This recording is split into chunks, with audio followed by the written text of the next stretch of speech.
This is part 2 of my recap on I somehow got strong by raising my farming skills. You can check out part 1 with the link in the description below. At the end of the last episode, Al encountered the Black Dragon Ouroboros and investigates a ruined town that was supposedly destroyed by the dragon 15 years ago. As he and Phallus look around, Al hears a voice and meets a ghost named Lay. The boy is glad to find someone that can finally see him, and notices that Al is wearing the same cloak as him. Al mentions how he got it from Helen, and Lay is glad to hear she is well, revealing that he is her brother. He mentions how the cloak was a gift from his father and was magically enchanted. Al puts the cloak around Phallus, causing her to panic and blush, being so close to Al. This, however, lets her see Lay, and she freaks out at his ghostly appearance. Lay continues to explain that Helen was the only survivor in the village, and says that she's in danger. There is a flashback to 15 years ago.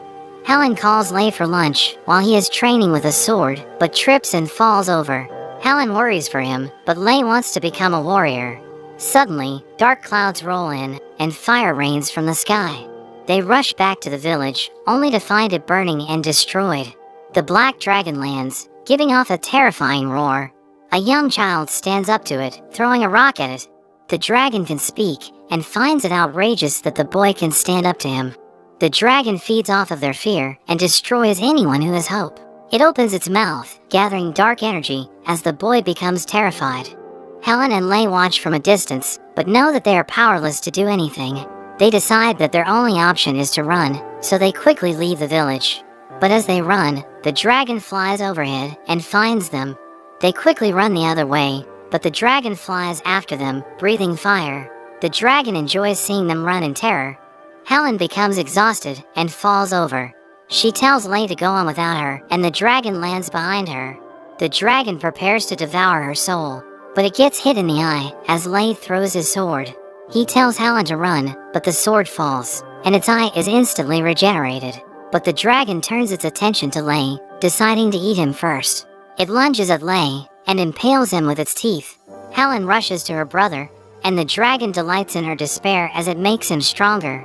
The dragon decides to let Helen live, but swears to return after 15 years to destroy her home again, causing her even more emotional damage, and then feast on her soul. Lay swears to protect Helen even in death, and hearing this, the dragon decides to bind his soul to the area so he can witness her grim fate. After that, the dragon disappears, and Lay fades away.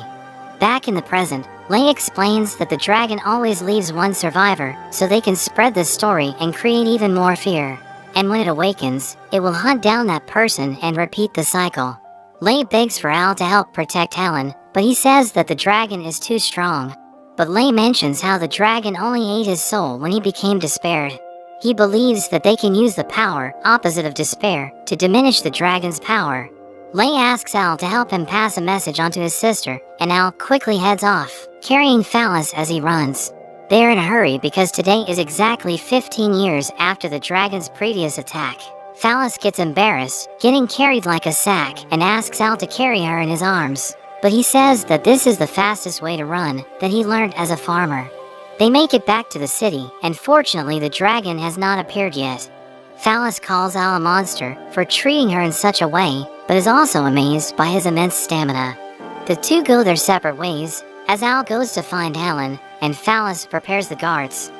Back at the guild, Helen's mother goes to check up on her, but finds that she's missing from her room. Helen walks alone in the forest, and soon the Black Dragon appears before her.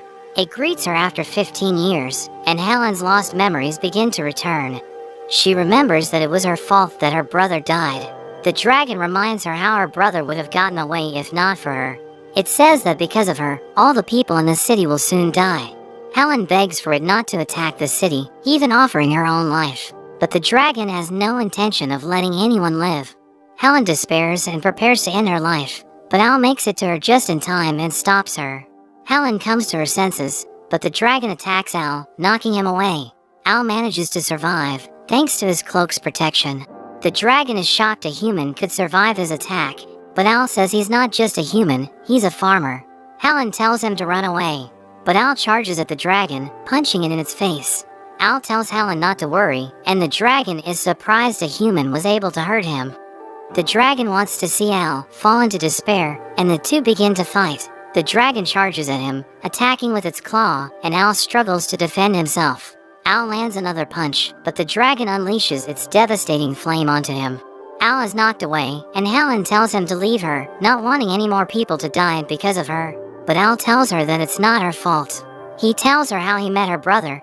Her brother knew she would blame herself when she regained her memories, so he told Al to tell her that he doesn't blame her for his death. He's proud that he protected his sister, and tells her to live happily for the both of them. Al gives her hope, and the dragon's power begins to diminish. The dragon curses at Al and dives at them, but Al is able to overcome the weakened dragon, defeating it with a punch. Al is finally able to relax, and Helen asks if he is okay. But as she approaches him, Al gets stabbed by her, leaving him confused. He sees Helen as she looks up with a menacing smile on her face. But that's where this video ends. Remember to like and subscribe so you don't miss the next video. Thanks for watching, and I'll see you next time.